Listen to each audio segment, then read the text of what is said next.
तो कुछ ऐसी बातें मैं बताऊंगा, फिर लोग कहेंगे अंधभक्त है, तो बेटा होश में रह के कमेंट करना। मैं बताऊंगा दोस्तों कि वास्तव में ये सोना खरीदना और ऑयल पर इतना ज्यादा स्ट्रिक्ट रहना और कहना कि कम से कम काम करो, क्यों है? क्या हमारे देश की इकोनॉमी बिल्कुल नीचे जा रही है, या फिर हमारे पास जो फॉरेंसिक रिजर्व है, डॉलर का रिजर्व है, क्या वह बिल्कुल निचले स्तर पर आ चुका है, या फिर जैसे श्रीलंका में 2022 में हुआ था वैसा होने वाला है हमारे यहाँ?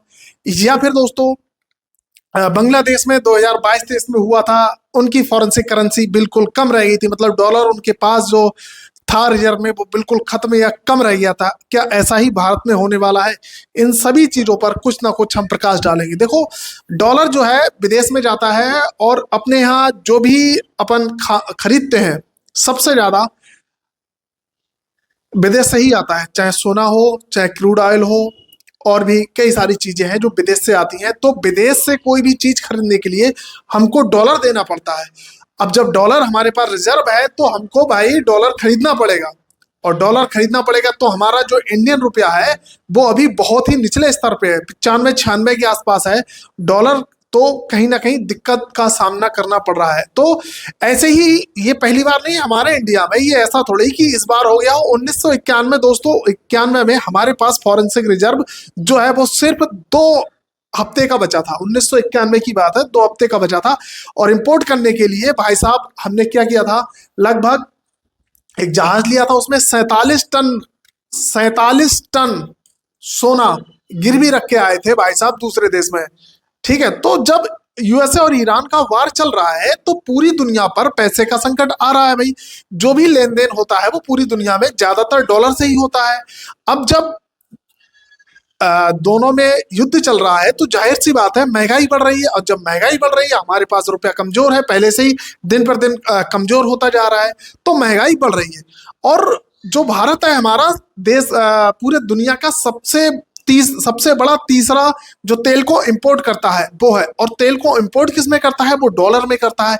जब डॉलर में इंपोर्ट करेगा तो रुपया गिरेगा, तो भाई साहब सीधी सी बात है, डॉलर बढ़ रहा है तो हमको ज्यादा करना पड़ेंगे।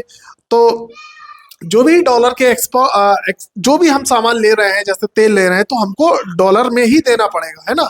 तो होना ये चाहिए कि जो भी फॉरेन इन्वेस्टर्स हैं वो हमारे यहाँ आए और जो है डॉलर यहाँ पर एक्सपोर्ट करें हमारे, मगर ऐसा नहीं हो रहा है। हमारा डॉलर जा रहा है तो कहीं ना कहीं रुपया जो है कमजोर हो रहा है, एक्सपोर्ट हो नहीं रहा है, तो दिक्कत आ रही है। तो क्या होगा, इससे क्या इम्पैक्ट पड़ेगा? चीजें जो है महंगी होंगी भाई। तेल महंगा होगा तो जाहिर सी बात है ट्रांसपोर्टेशन महंगा होगा, तो हर चीज महंगी होगी। हर चीज, जो भी चीज इधर से आएगी वो चीज महंगी ही होगी। चाहे अगर तेल महंगा होगा तो भाई ट्रांसपोर्ट महंगा होगा, जो भी खाने पीने की चीजें आएंगी जाएंगी तो महंगे होंगे। और फॉरेन जो भी फॉरेन के इन्वेस्टर हैं वो यहाँ पर इन्वेस्ट कम करेंगे। क्यों कम करेंगे? क्योंकि भाई साहब जब रुपया गिर रहा है नीचे, तो गिर रहा है तो इन्वेस्टर क्यों आएगा?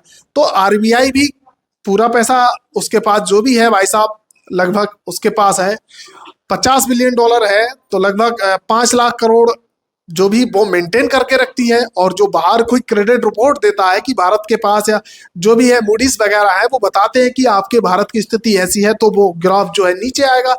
जब भाई हमारे पास डॉलर का भंडारण कम होगा तो जाहिर सी बात है हमारे देश की इकोनॉमी खतरे में पड़ेगी। ऐसा ही 2022 में श्रीलंका के साथ हुआ था। श्रीलंका के साथ जो हुआ था, 2 बिलियन डॉलर की उसकी बस रह गई थी भंडारण डॉलर का, और टोटल कितना था 7 बिलियन का, तो 2 बिलियन रह गया था। बाकी भी यही हो गई। और जो दिक्कत है वो उनका जो रुपया था 203 से बढ़ के 363 चला गया, तो वहां पर क्राइसिस हो गई। ऐसे ही बांग्लादेश में हुआ था 2022 से 2023 के बीच, वहां भी ऐसा हुआ था। वहां पर 48 बिलियन डॉलर का था, वो भी 21 बिलियन डॉलर रह गया।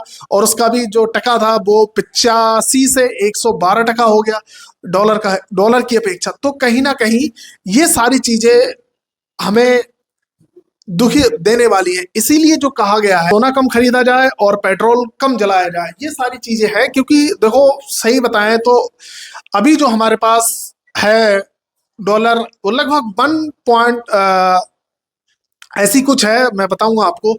ऐसे ही सिंगापुर दोस्तों आपने सुना होगा, वो सबसे ज्यादा उसके पास अभी भी भंडारण है डॉलर का, लगभग ट्रिलियन डॉलर का, समझ रहे हो। इंडिया में जो था ऐसे ही हुआ था, 1991 में हुआ था, जो 1.2 बिलियन डॉलर रह गया था बस। अब जो भंडारण है वो 2026 में है दोस्तों 700 प्लस बिलियन डॉलर, जो कि अगर हम बाहर से ऐसी चीजें खरीदते रहे, सोना कम नहीं करा खरीदने, तो लगभग ये 11 महीने के आसपास ही होगा। 11 महीने तक दिक्कत, 11 महीने के बाद बहुत बड़ी दिक्कत होने वाली है। ये महंगाई कहाँ से कहाँ पहुंचेगी इसका कोई पता नहीं है, क्योंकि 11 महीने से ज्यादा अगर आप ऐसे ही सोना खरीदते रहे तो देखो, सबसे ज्यादा जो हमारे पास इंपोर्ट होता है क्रूड ऑयल, जो भी तेल होता है 11.7 लाख करोड़ क्रूड ऑयल में जाता है। सबसे ज्यादा पैसा डॉलर में ही जाता है। भाई गोल्ड में जाता है 7 लाख करोड़ के आसपास, 7 लाख करोड़ के आसपास जाता है।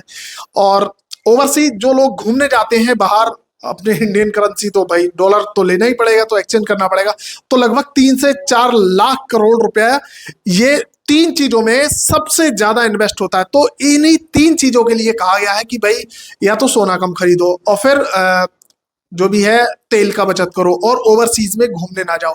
अगर ये 3 चीजें कंट्रोल हो गई तो डॉलर जो है बाहर जाएगा नहीं और रुपया मजबूत होगा। इसीलिए कहा है भारतीय सरकार ने, इसीलिए कहा है कि कम से कम आप जाएं और कम से कम सोना खरीदें। बाकी ये देख लो आप भाई, ये कोई किसी सरकार का नहीं है, भारत सरकार का कुछ नहीं है भाई, इसमें सारे देशों में होता है, हर देश में हो रहा है, इंडिया में थोड़ा ही हो रहा है। बाकी वीडियो को लाइक कर देना, चैनल को सब्सक्राइब कर देना। मैं मिलता हूँ नेक्स्ट वीडियो में। जय हिंद।